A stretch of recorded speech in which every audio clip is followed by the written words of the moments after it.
अंतिम दिन है और आपने कहा वर्ष का अंतिम दिन है। बस यही अंतर है, कथन करने में यही अंतर है। मैं ये देखना चाहती थी कि आप हाँ बोलते हैं या ना बोलते हैं, आप स्यादवाद को जानते हैं या नहीं जानते हैं, मैं ये देखना चाह रही थी। लेकिन बड़ी खुशी हुई कि भगवान का स्यादवाद जो धर्म है, जो सिद्धांत है, वो आपके जीवन में है। मैंने कहा अंतिम दिन और आपने कहा वर्ष का अंतिम दिन, है ना। अनेकांत, अनेकांत किसे कहते हैं, कोई बता सकता है? किसी भी वस्तु का कथन करना है तो एक वाक्य में उसका कथन पूरा हो सकता है क्या? चीनी मीठी होती है, कथन पूरा हो गया क्या? अरे बोलिए ना, कथन पूरा नहीं हुआ। चीनी मीठी होती है, चीनी कठोर होती है, चीनी सफ़ेद होती है। अनेकांत, अनेक अंत हैं जिसके।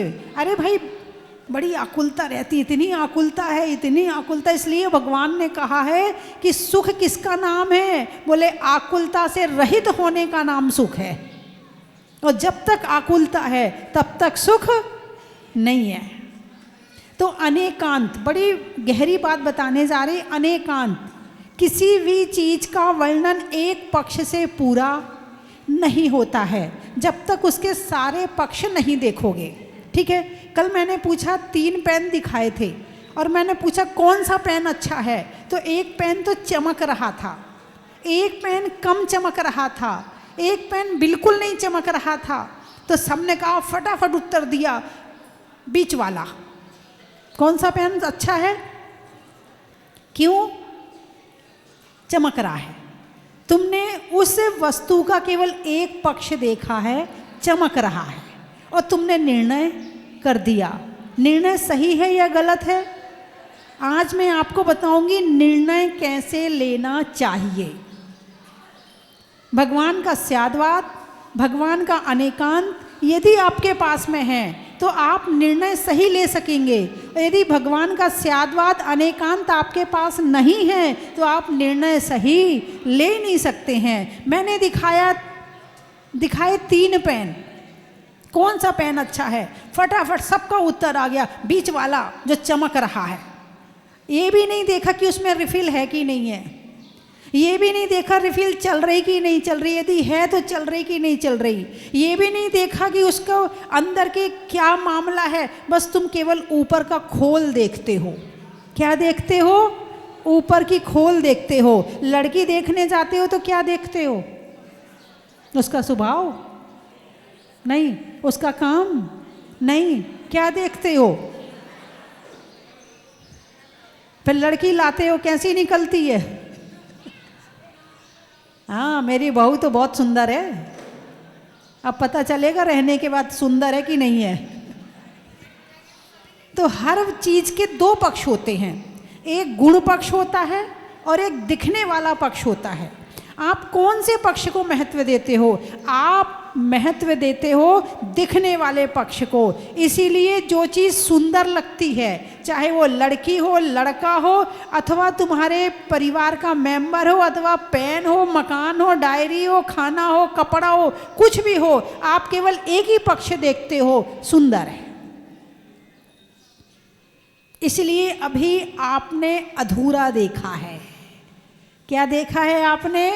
अधूरा देखा है। और जो अधूरा देख के निर्णय करेगा उसका निर्णय कभी भी सही होने वाला नहीं है। अरे वहाँ जाना चाहिए, बहुत भीड़ है, बहुत भीड़ है, वहाँ तो बहुत भीड़ है। बताइए निर्णय सही है क्या? भीड़ है, निर्णय सही है क्या? क्वालिटी है कि नहीं है? एक बहन जी कल बोले एक मंदिर जहाज जैसा महाराष्ट्र में है।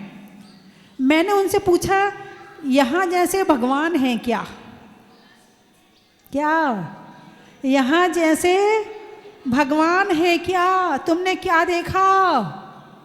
केवल जहाज देखा, तुमने इसके अलावा कुछ और नहीं देखा। यदि तुलना करना है तो तुलना करने में सारे पक्ष देखने जरूरी होते हैं। यदि हर एंगल से वस्तु को ना देखा जाए तो वस्तु समझ में आने वाली नहीं है। तुम्हारी इसी गलती के कारण से सारा संसार इसकी सजा भुगत रहा है। किसकी सजा? तुम एक पक्ष देखकर निर्णय करते हो सुंदर है। कपड़े कैसे बिकते हैं? अरे बोलिए ना, कपड़े कौन से बिकते हैं? सुंदर। भोजन कौन सा बिकता है?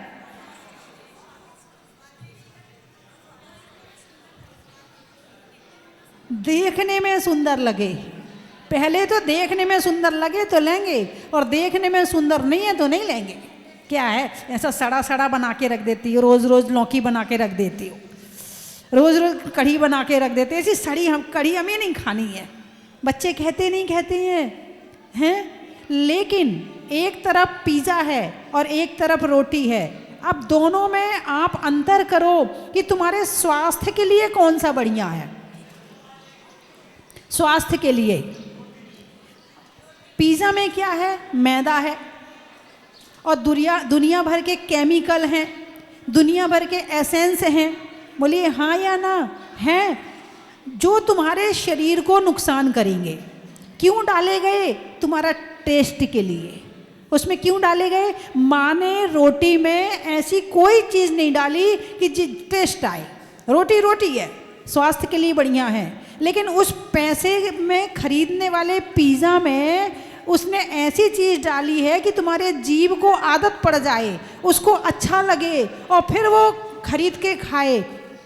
तो बच्चों में इतना ज्ञान तो होता नहीं है कि स्वाद के लिए क्या अच्छा होता है और स्वास्थ्य के लिए क्या अच्छा होता है। बच्चों में ज्ञान तो है नहीं है। बच्चे तो एक बार में निर्णय करेंगे। बच्चों के अंदर निर्णय लेने की क्षमता, अरे बोलिए ना, नहीं है। इसलिए बच्चे क्या कहेंगे? पिज़्ज़ा। क्या कहेंगे? पिज़्ज़ा। लेकिन जो उम्र में बड़े हो चुके हैं, जिन्होंने कई प्रकार के अनुभव ले लिए हैं, जिन्होंने कई प्रकार की पेट की बीमारियां भोग ली हैं, क्या पेट की कई प्रकार की बीमारियां भोग ली हैं, दर्द सहन कर लिया है, कष्ट सहन कर लिया है, वो क्या कहेगा? रोटी बढ़िया होती है। क्या कहेगा? अरे बोलिए ना, बच्चे बोलें, वो क्या कहेगा? रोटी बढ़िया होती। और जिनने अभी बीमारी भोगी नहीं है, जिनने अभी कष्ट भोगे नहीं है, वो क्या कहेगा? पिज़्ज़ा बढ़िया। अब पिज़्ज़ा खाओ, बीमारी भोगो, फिर बाद में कहना रोटी अच्छी होती है। इसीलिए हमारे बड़ों ने अपने जीवन में जो अनुभव लिए हैं, पहले उनसे सीखो। ठीक है, आपको पिज़्ज़ा खाना है, सप्ताह में एक दिन, महीने में एक दिन, कोई दिक्कत नहीं है। लेकिन रोज रोज पिज़्ज़ा, एक दिन बर्गर, और क्या क्या आता है, एक दिन चाउमीन, एक दिन मैगी, एक दिन मोमोज, हाँ बोलो बोलो बोलो, एक दिन सैंडविच। रोटी खाओ मत। 1 महीने के बाद अस्पताल में दिखोगे। कहाँ दिखोगे? अरे बोलिए ना, अस्पताल में दिखोगे। तो इसीलिए यदि कोई चीज़ आप खाते हो तो उसके सारे पक्ष का पहले देखो, जानो, समझो, उसके बाद खाओ। तो तुम भी ठीक रहोगे, तुम्हारा परिवार भी ठीक रहेगा, तुम्हारा शरीर भी ठीक रहेगा, और तुम्हारा दिमाग भी ठीक रहेगा। क्यों? जिसका पेट खराब उसका दिमाग खराब। क्या? जिसका पेट खराब और जिसका दिमाग खराब, वो किसी काम का नहीं। तो इसीलिए कोई भी निर्णय लो, खाने का, पहनने का। मैंने ये कपड़े पहने हैं, पहली बात टाइट कपड़े पहने हैं तो मैं क्या फील कर रहा हूँ या कर रही हूँ। टाइट कपड़े पहनने से मसल्स खराब होती हैं, शरीर की नसों पे दबाव पड़ता है, ब्लड प्रेशर पे दबाव पड़ता है, तुम्हारा जो ब्लड का सर्कुलेशन हो रहा है उस पे गड़बड़ होता है टाइट कपड़े पहनने के कारण। तो इसीलिए टाइट कपड़े नहीं पहनने चाहिए। कपड़े पहनने के पहले भी सोचो ये मेरे शरीर के लिए ठीक हैं या नहीं, पहले अपने लिए सोचो। अब अपने लिए सोच लिया, अब मैंने कपड़े पहने हैं तो मेरे कपड़े को देखकर सामने वाले के क्या भाव बनेंगे। तुमने तो कपड़े पहन लिए, अब देखना तो सामने वाले को है। अरे बोलिए ना, देखना किसको है? सामने वाले को। अब तुम्हें देखकर, कपड़ों को देखकर भाव बनेंगे सामने वाले के। तुमने तो अपने भाव बना लिए जो बनाने थे, अब सामने वाले के भाव बनेंगे। यदि तुम्हारे कपड़े देखकर वो भड़क गया, क्या तुम्हारे कपड़े देखकर वो भड़क गया, पाप किसको लगेगा? अरे बोलिए ना, किसको लगेगा? तो कपड़े पहनने के पहले चारों तरफ से चिंतन मनन करो, स्यादवाद से, अनेकांत से, कि क्या होगा, तब निर्णय लो कि मुझे कौन से कपड़े पहनने हैं। आप यहाँ क्यों आए हो मंदिर में? भगवान के, अरे बोलिए ना, दर्शन करने के लिए। दर्शन देने आए हो या दर्शन करने आए हो? हैं, बोलिए, आप दर्शन देने आए हो या दर्शन करने आए हो? देख लो, अच्छे कपड़े क्यों पहने? दर्शन देने के लिए या दर्शन करने के लिए? लिपस्टिक क्यों लगाई? लिपस्टिक क्यों लगाई? आज संकल्प लो कि मंदिर में नहीं लगाएंगे। मंदिर के मंदिर जा रहे होंगे तो लिपस्टिक नहीं लगाएंगे। यदि आप मंदिर में दर्शन करने जा रहे हो तो नहीं लगाना, और दर्शन देने जा रहे हो तो फिर मैं कुछ नहीं कहूँगी, फिर तुम देखो। बात समझ में आई कि नहीं आई? आप दर्शन करने जा रहे या देने जा रहे? करने जा रहे, तो मंदिर की लिपस्टिक छोड़ सकते हो क्या? कि मंदिर जाएंगे तो लिपस्टिक नहीं लगाएंगे? कौन कौन छोड़ सकता है? हाथ उठाकर बताओ। वाह, आज तो बहुत अच्छे लोग आए, बहुत बढ़िया। हाथ उठाकर बताओ, मंदिर के निमित्त से लिपस्टिक। हाँ, कभी शादी में गए हैं, उस समय मंदिर जाना पड़ा, उसकी छूट है, उसकी छूट है। कभी शादी आदि में जाते, कभी बाजार जाते, कभी, तो उसकी छूट है। बाकी मंदिर जाओगे पर्टिकुलर तो लिपस्टिक नहीं लगाओगे। हाथ उठाओ, एक बार फिर उठा लो। भैया सबकी फ़ोटो ले लेना, देख लो, और घर वालों से कह दो कि वो भी हाथ उठा लें, तुम्हारी भी फ़ोटो आने वाली है। अच्छा, आप लोग भी हाथ तो उठा ही लो, संकल्प तो ले ही लो। नियम त्याग तो करना पड़ेगा ना, त्याग नहीं किया तो पाप तो लग ही रहा है ना, तो त्याग की श्रेणी में तो आना पड़ेगा ना। लाने, अच्छा, लिपस्टिक लाने का भी, खरीदने का त्याग, क्या बात है, पुरुषों ने लिपस्टिक खरीदने का त्याग कर दिया। आप कर दो यदि हिम्मत वाले हो तो। बहुत बढ़िया। तो देखो, ये पुरानी महिलाएं नहीं लगाती हैं, लेकिन वर्तमान में ऐसा वातावरण आ रहा है कि देख देख के मन करता है। इनकी गलती नहीं है, ये जिस जगह रहती हैं, जिस क्षेत्र में रहती हैं, जिन चीज़ों को देखती हैं, उसमें यही दिखाया जाता है। और जब जो चीज़ देखो तो करने का मन करता है। इनकी गलती नहीं है, जहाँ क्षेत्र की गलती, संगति की गलती है। ऐसी संगति में रहो जैसे मेरी संगति में, अब आने लगो हर महीने, जैसे संगति में रहो, संगत की रंगत, बोलिए ना। अभी मेरे प्रवचन सुन के आपको कैसा लग रहा है? श्रृंगार करने का मन कर रहा है, दुनिया भर की चीज़ खाने का मन कर रहा है, पैसा कमाने का मन कर रहा है? नहीं कर रहा ना। ये किसका फल है? संगत का। किसका फल है ये? संगत का। आपने यहाँ संगति करी, इसका फल ये है कि जो चीज़ फालतू है, जो नहीं करनी चाहिए, उसका ज्ञान हो रहा है और उसको आप छोड़ रहे हैं। किसका फल ये? तो आप मेरी संगति रोज करती हो कि नहीं? कौन कौन करता है मेरी संगति? अब आप कहोगे माता जी आप तो जहाजपुर में बैठी हो, तो हम आपकी संगति कैसे करेंगे? अच्छा, टीवी में कर लेते हो। अच्छा, जो लोग टीवी नहीं देखते हैं तो मोबाइल तो देखते होंगे ना, तो मोबाइल में मेरी संगति करते हो कि नहीं करते हो? करते हो। अभी भानु भैया ने बताया था ना, कहाँ है भानु? बैठा है। अभी भानु ने बताया था ना, स्वस्ति धाम जहाजपुर, यूट्यूब में मैं आपके साथ रहती हूँ। आपने यूट्यूब का वो दरवाज़ा खोला कि नहीं खोला? खोल लिया? बस बढ़िया है। अब मैं आपको प्रवचन सुना दूंगी। आप 35 मेरी संगति रोज कर सकते, 35 मिनट और जिसने 35 मिनट संगति कर ली उसका IQ, देखने का नज़रिया, सोचने का नज़रिया, बोलने का जो टोन है, जो चलने फिरने, सब बदल जाएगा और जीवन में एक वास्तविकता आएगी, एक सच्चाई आएगी, जीवन यथार्थ हो जाएगा। केवल 35 मिनट मेरी संगति रोज कर लो। कितनी देर?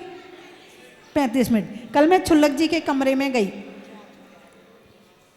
कितने साल के हैं? 85 साल के। कितने साल के हैं? 85 साल के। 85 साल की उम्र में कमरे से इतनी ठंड में निकल के आना यहाँ पर बहुत बड़ी बात है। बोलिए है या नहीं है? जब मैं कमरे में गई तो एक बात बोले तुम्हारे प्रवचन सुनकर के मेरी वीतरागता बढ़ रही है इस उम्र में। जबकि इस उम्र में घर के बूढ़े बड़े क्या करते? घाट बना दे, मक्के की रोटी बना दे, आज पकौड़ी बना दे, आज ये कर दे, आज ये, सुबह से शाम तक अब चाय दे दे, चाय का टाइम हो गया और चाय नहीं आई तो गुस्सा करते हैं। बोलिए घर के बड़े बूढ़े क्या करते हैं? यही करते कि नहीं करते? और महाराज जी क्या बोले? मेरी वीतरागता बढ़ रही है, यानी पदार्थों से रुचि कम हो रही है। क्या कह रहे हैं? पदार्थों से रुचि कम हो रहे। ये संगति का असर है। जब इनकी हो सकती है तो आप तो अभी एकदम युवा हैं, मेरी बात को पलक झपकते समझ रहे होंगे। और आजकल के बच्चे तो वैसे ही होशियार हैं। आजकल के बच्चों में कोई कमी नहीं, बहुत होशियार बच्चे पैदा हो रहे हैं। और कल मैंने एक बच्चे से पूछा, बेटे तुम्हारा नाम क्या? वो बच्चा बैठा होगा यहीं अभी, हैं, करीब 6-7 साल का होगा। मैंने पूछा बेटे तुम्हारा नाम क्या है? तो उसने अपना नाम बताया। नाम मैं भूल गई। मैंने कहा तुम्हारा नाम किसने रखा? बोले गूगल ने। दिवम। मैंने कहा तुम्हारा नाम किसने रखा? बोले गूगल ने। उसकी मम्मी सामने खड़ी थी, बोली मैंने रखा। हाँ है ना, बैठी मेरे सामने बैठी है काला कोट पहन के। हैं, बोले फिर जब दोबारा उसने कहा कि मैंने रखा माता जी, मैंने कहा अब किसने रखा? बोले मम्मी ने। पहले किसने कहा? पहला उत्तर अंदर से आया है, कहने से आया है। इसका मतलब इन बच्चों के दिमाग में गूगल ज़्यादा है और मम्मी पापा कम है। मैं ये बताना चाहती हूँ, यदि बच्चों को जैन धर्म के सिद्धांत नहीं समझाओगे, यदि बच्चों को अनेकांत नहीं समझाओगे, स्यादवाद नहीं समझाओगे, तो बच्चे निर्णय लेने की क्षमता खत्म कर देंगे। और जो गूगल कहेगा,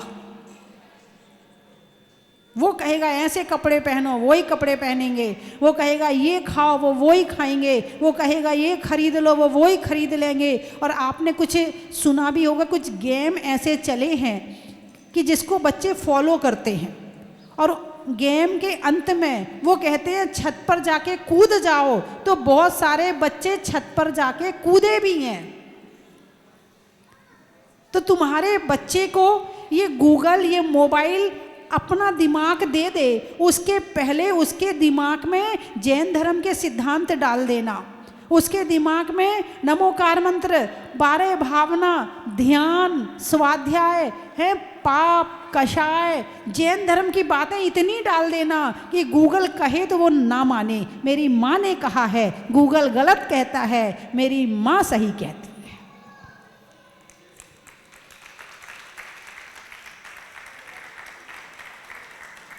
बात समझ में आई कि नहीं आई? आज अंतिम दिन है, वर्ष का अंतिम दिन है। अंतिम है भी और नहीं भी है। स्यादवाद लगाओ, कथनचित है भी और कथनचित नहीं भी है। स्याद अस्ति है, स्याद अस्ति नास्ति, शायद है भी शायद नहीं भी है। अंतिम कैसे हो सकता है? काल तो अखंड है, अंतिम हो ही नहीं सकता है। फिर क्यों है? तो है वर्ष के हिसाब से, नहीं है काल की अखंडता के हिसाब से। शायद अस्ति नास्ति वक्तव्य शायद कह सकते हैं, शायद अस्ति नास्ति वक्तव्य शायद नहीं कह सकते हैं। कथन करने की शैली, एक माँ है, एक भाभी भी है, एक बेटी भी है, वही माँ भी है, भाभी भी है, बेटी भी है, देवरानी भी है, जेठानी भी है, कितने रिश्ते हो गए और चीज कितनी है, एक ही है। अब लड़ने लगो मेरी माँ ही है, ये तो कुछ और है ही नहीं है। नहीं, अपेक्षाकृत कथन लगाओ। तुम ऐसी बात कह रहे, इसकी अपेक्षा सही है, तुम ऐसी बात कह रहे, इसकी अपेक्षा सही। ये स्यादवाद है। ये क्या है? जो वास्तव में पढ़े लिखे और समझदार लोग होते हैं, इस सिद्धांत को घोंट घोंट के पीते हैं और जीवन में उतारते हैं, वो जैन हो या ना हो। मैंने अजैनों के मुंह से, जो बड़े बड़े विद्वान हैं, सुना है, जिन्होंने इस सिद्धांत को पढ़ा कि जैन दर्शन का एक सिद्धांत जब इतना अच्छा है तो पूरा जैन दर्शन कितना अच्छा होगा। इसीलिए इस सिद्धांत को फॉलो करें। कौन से सिद्धांत को? अनेकांत को और स्यादवाद को, ताकि घर की लड़ाइयाँ खत्म हो जाएं। तूने ऐसा कह दिया, तूने, माँ मेरी अपेक्षा तो समझो, मैंने क्यों कहा, तूने कहा क्यों? अरे माँ मेरी अपेक्षा तो समझो, समझने ही तैयार नहीं, बस कहा क्यों? अरे अपेक्षा नहीं लगाओगे तो कोई भी बात सत्य होने वाली नहीं है। इसलिए अपेक्षाकृत कथन स्यादवाद, और जिसकी सिद्धि, स्यादवाद की सिद्धि अनेकांत से होती है, अनेकांत की सिद्धि स्यादवाद से होती है, और दोनों को मिलाकर के सत्य समझ में आता है और निर्णय लेने की क्षमता आती है। बात समझ में आ गई? खत्म करूं? अब समझ में आ गई, अब क्या करूं बोल के? नई माता जी या पुरानी माता जी? अब बताओ इन्होंने क्या कहा। नई माता जी, देखो नई कहा है, नहीं कहा है, उच्चारण क्या था? नई माता जी। अब उच्चारण में समझने वाला तो समझ जाएगा, मैं तो अपेक्षा लगा लूंगी, यहीं कोई दूसरा होगा तो नई माता जी और पुरानी माता जी। अभी देखना, मैं महत्व बताऊंगी। माता जी भोपाल, माता जी भोपाल। अब माता जी भोपाल का महत्व बताऊं या भोपाल का बताऊं? है ना? चलिए मैं महत्व बताऊंगी, आपको कहना बड़ा ही महत्व है। हिंदी में मात्रा का, स्कूल में छात्रा का, आपकी जहाजपुर की यात्रा का। सुबह सुबह सर्दी में जगने का, ठंड के लगने का, और दोबारा जहाजपुर आने का।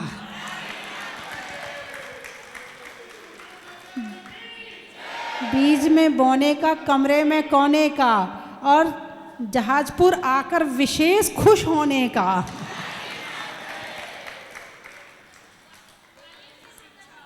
गोत्र में गर्ग का, गणित में वर्ग का, और जहाजपुर की तुलना करने में स्वर्ग का। एक ही तुलना करते लोग, स्वर्ग जैसा लग रहा है। अभी तो एक बहन जी कह रही थी, ऐसा लग रहा है जैसे किसी राजमहलों में घूम रहे हों। इधर बाग बगीचे, फूल खिल रहे हैं, चारों तरफ हरियाली है, बगीचे हैं, इधर मंदिर है, और भगवान को देखो तो ऐसे भगवान हैं कि पलक झपकना भूल जाएं। और अतिशयकारी, मैंने आपको एक किताब दी है। अभी कुछ लोग कह रहे थे मेरी बेटी का सीए हो जाए, वो कह रहे थे कुछ बच्चों की परेशानियां, कोई बात नहीं, देखो होती है तो हमसे नहीं कहेंगे तो किससे कहेंगे, है ना? यह तो उसका समाधान भी है। मैंने आपको एक किताब दी है, अभी हमारे भानु भैया बताएंगे, उसमें 40 लिखा है, क्या करना है वो बता देंगे आपको, ठीक है? तो उस किताब में से अपने बच्चों के नाम से वो योजना ले लेना, तो हो सकता है कि वो भगवान की भक्ति और भगवान के कृपा से जो काम आप चाह रहे हो, ठीक है, कहीं और भटकने की जरूरत नहीं है ना? अतिशयकारी भगवान। चलिए 2 मिनट पहले हमारे भानु भैया बोलेंगे, उसके बाद मैं महत्व बताऊंगी। महत्व सुने बिना तो नहीं जाओगे ना, ठीक है? अभी आपके शहरों के महत्व बताऊंगी, आप कहाँ कहाँ से आए हैं। चलिए भानु आ जाए। ये इनका नाम भानु है। ये चमकते हुए दिख रहे क्या? लेकिन जहाजपुर में इनसे ज़्यादा कौन चमक रहा है? बंधुओं, पूज्य माता जी की मंगलमय वाणी का रसास्वादन आज हम सब ने किया। वर्ष का अंतिम दिन है, लेकिन जैसा माता जी भी बता रही थी, स्यादवाद के हिसाब से और कालखंड के हिसाब से अंतिम नहीं भी माने तो भी है, लेकिन अपन तो सांसारिक प्राणी है और जो महीना मानते हुए दिसंबर माह का अंतिम दिन है, वर्ष का अंतिम दिन है, और यही मानते हुए आज के दिन को हम यादगार बनाने के लिए, अविस्मरणीय बनाने के लिए जहाजपुर वाले बाबा के पावन चरणों में आए हैं। बंधुओं, एक शुभ सूचना देने जा रहा हूं। जहां पर पूर्व में भगवान विराजमान थे, आप में से कई भक्तों ने वहां दर्शन किए होंगे जहां पहले भगवान विराजमान थे, लेकिन अब अगर आप उस जगह पे जाओगे तो बिल्कुल समतल है, लेकिन एक वेदी अभी काले रंग के से ढकी हुई है। 18 जून 2014 को मुनीश्वरनाथ भगवान को वहां विराजमान किया गया था और 7 फरवरी 2020 को यहां विराजमान किया। 6 वर्ष तक उस जगह पर भगवान विराजमान रहे। वो जगह कितनी ऊर्जावान थी, कितनी अतिशयकारी थी। वहां विराजमान होने के बाद से आज जंगल में मंगल हो गया। जहां सोना सोना रहता था, आज यहाँ सोना सोना है। ये बाबा का अतिशय पूज्य गुरु माँ की साधना का फल है। बंधुओं, जब वहां पर भगवान विराजमान हुए थे कुछ भी नहीं था, और आज देखिए भगवान के भक्तों की संख्या। पूज्य माता जी ने एक नया इतिहास बनाया है। कुछ लोग इतिहास पढ़ते हैं, कुछ इतिहास पढ़ाते हैं, कुछ इतिहास सुनते हैं, कुछ इतिहास सुनाते हैं, लेकिन कुछ लोग इतिहास बनाते हैं। जो पानी से नहाता है वो लिबास बदलता है, जो पानी से नहाता है वो लिबास बदलता है, और जो पसीने से नहाता है वो इतिहास बदलता है।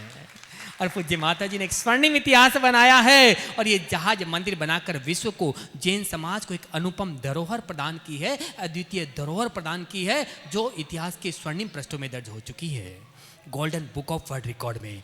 अब एक नया जिनालय, जो मुनीश्वरनाथ भगवान के साथ में 13 प्रतिमाएं निकली थी, उन 13 प्रतिमाओं से 2 यहाँ विराजमान है। जो 11 प्रतिमाएं हैं उनके लिए एक बहुत सुंदर, एक बहुत ही भव्य, एक बहुत ही दिव्य अद्वितीय जिनालय बनने जा रहा है। बंधुओं, अतिशय क्षेत्र पर मंदिर के निर्माण में, जिनालय के निर्माण में अपना द्रव्य लगाना महान पुण्य का उदय आता है, तब ऐसा सुअवसर मिलता है। तो आज हम सबको ये सुअवसर मिला है उस मंदिर में, जिसमें शांतिनाथ भगवान की प्रतिमा मूलनायक होगी, जो भूगर्भ से निकली मुनीश्वरनाथ भगवान के साथ में अन्य देवीय प्रतिमाएं, दूसरी प्रतिमाएं वहां विराजमान होगी। उसमें एक शिला लगाने का सौभाग्य और आज वर्ष के अंतिम दिन को यादगार बनाने का सौभाग्य मिल रहा है। और आज जो शिला की घोषणा करेगा उनको एक और सौभाग्य मिल सकता है। कल नए वर्ष की शांति धारा में भी आपके परिवारजनों का नाम बोला जाएगा। 51,000 रुपये रत्नशिला, 21,000 रुपये हीरक शिला, 11,000 रुपये स्वर्ण शिला और 5100 रुपये रजत शिला की राशि है। एक एक शिला अपनी शक्ति के अनुसार, अपने सामर्थ्य के अनुसार अवश्य लगाएं। अब आपको मन में ये विकल्प नहीं लाना है कि मैं राशि लेकर के नहीं आया हूँ या नहीं आई हूँ। आप यहाँ से जाकर अपनी सुविधा के अनुसार यहाँ के अकाउंट में ट्रांसफर करवा सकते हैं। एक महासौभाग्य आपको बुला रहा है। आज के दिन को यादगार बनाने का मौका मिल रहा है। तो आइएगा, सन 2024 20वें तीर्थंकर 2024 20वें तीर्थंकर सन 24 का अंतिम दिन, एक शिला नवीन जिनालय में अपने परिवार की ओर से नए वर्ष 2025 पर एक नया उपहार। अब आपके मन में ये जिज्ञासा उठी होगी कि ये नया उपहार क्या है। बंधुओं, पूज्य गुरु माँ स्वस्ति भूषण माता जी के मंगलमय आशीर्वाद से और उनकी पावन प्रेरणा से जहाजपुर स्वस्ति धाम में, जहाँ पूर्व में मुनीश्वरनाथ भगवान लगभग 6 साल तक विराजमान रहे, उस जगह पर एक नवीन जिनालय की रचना होने जा रही है। बहुत भव्य, बहुत दिव्य जिनालय वहाँ बनने जा रहा है। आने वाली 7 फरवरी 2025 को उसका भव्याति भव्य शिलान्यास समारोह है। मैं चाहता हूँ आप उस मंदिर में, जिसमें शांतिनाथ भगवान जो भूगर्भ से निकले थे मुनीश्वरनाथ भगवान के साथ, वो विराजमान होंगे। उस जिनालय में एक शिला अपने परिवार की ओर से लगाएं। और मैं चाहता हूँ जो अपनी सूचना, अपनी घोषणा अभी करेगा, उनका नाम नए वर्ष की 1 जनवरी की जो विशेष शांति धारा होगी उसमें भी आपके परिवारजनों का नाम बोला जाएगा। इसके लिए रत्नशिला 51,000 रुपये, हीरक शिला 21,000 रुपये, स्वर्ण शिला की राशि 11,000 रुपये और रजत शिला की राशि 5100 रुपये हैं। एक शिला अपने परिवार की ओर से अपनी शक्ति और सामर्थ्य के अनुसार अवश्य लगाएं और वर्ष 2025 की शांति धारा में अपने परिवार का नाम दर्ज करवाएं। आगाज करें वर्ष 2025 का। आप सभी को आने वाले नव वर्ष की बहुत शुभकामनाएं। बाबा, आपके बारे में तो हम क्या कहें, हमारी जो भी मनोकामना रहती है आपके दर्शन कर कर घर जाते से ही पूरी हो जाती है। आप आज हमारी शादी को अभी 12-13 साल हो गए हैं, एक साल भी ऐसा नहीं हुआ है कि हम कभी आपके दर्शन के लिए नहीं आए हो। पूरे हर साल आपके दर्शन को आते हैं, मन में जो भी इच्छाएं लेके जाते हैं आपके दर्शन करके वो पूरी हो जाती है। और बस मन में जब भी कभी डर भय लगता है तो आपका नाम ले लेते हैं, तो ऐसा लगता है अपने बाबा है ना मुनीश्वरनाथ भगवान, बस उनका नाम लो, अपनी सब दुख दूर हो जाएंगे। आपका आशीर्वाद हम पर ऐसा ही बना रहे। नया साल आ रहा है, आपका आशीर्वाद हम पर और हमारे पूरे परिवार पर बना रहे, ऐसी भावना भाकर आपके पुनः दर्शन की कामना करते हैं। मैं मन में सोचते हुए आ रहा था कि 51 तक की बोली लूँगा। मैं यहाँ तक आया, मैं बैठ गया, वहाँ पर बैठा, मेरे सामने आगरा वाले भैया बैठे थे। तो मैंने सोचा आज प्रथम कलश का पुण्य अवसर मेरे को नहीं मिलेगा, क्योंकि ये लग रहा है कि इनके भाव ज़्यादा हैं, इनकी भौतिक स्थिति वो थोड़ा सा उनका देख के लग रहा था कि वो प्रथम कलश कर लेंगे। पर मैंने सोचा तो कोई बात नहीं, शांति धारा ले लेंगे। शांति धारा लेने का मैंने सोचा और 51 तक का सोचा था। इनकी ओर देख रहा था, पीछे दिख जाए तो अनुमति ले लूँ कि भाई कितने तक की लेना है। फिर मैंने सोचा नहीं देखे तो मैंने कुछ नहीं बोला, पर बाद में जब शांति धारा की बोली फिनिश हुई तब पता चला कि मेरे ही परिवार ने ये बोली ले ली है। तो ये मैं फर्स्ट टाइम इधर आया हूँ और फर्स्ट टाइम कलश करके जो मुझे आज मैं व्यक्त नहीं कर सकता, आज मुझे बहुत बढ़िया लग रहा है कर, मतलब बहुत दिन से मैं कह रहा था मैं भगवान जी के अभिषेक करने आऊँगा और आज मुझे मौका मिला तो बहुत बढ़िया लगा मुझे आज। तो इस चीज़ के लिए मैं बहुत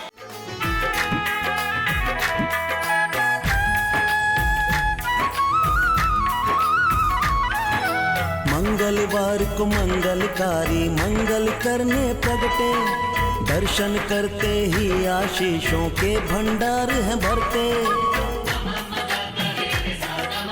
मंगलवार को मंगलकारी मंगल करने प्रगटे, दर्शन करते ही आशीषों के भंडार हैं भरते।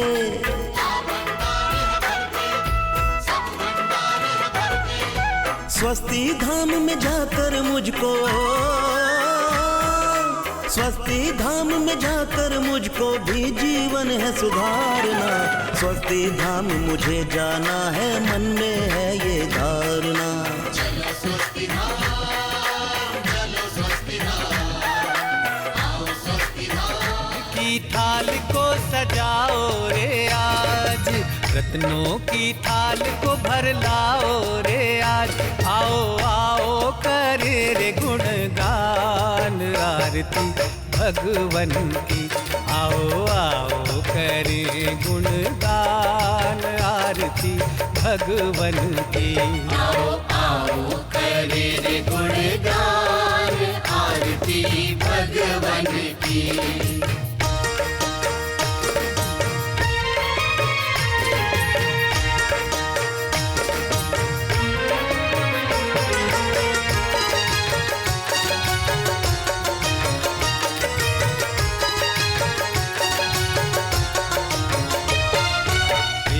सुमित्र के राज दुलारे, माँ पद्मा जी के नैनों के तारे। पिता सुमित्र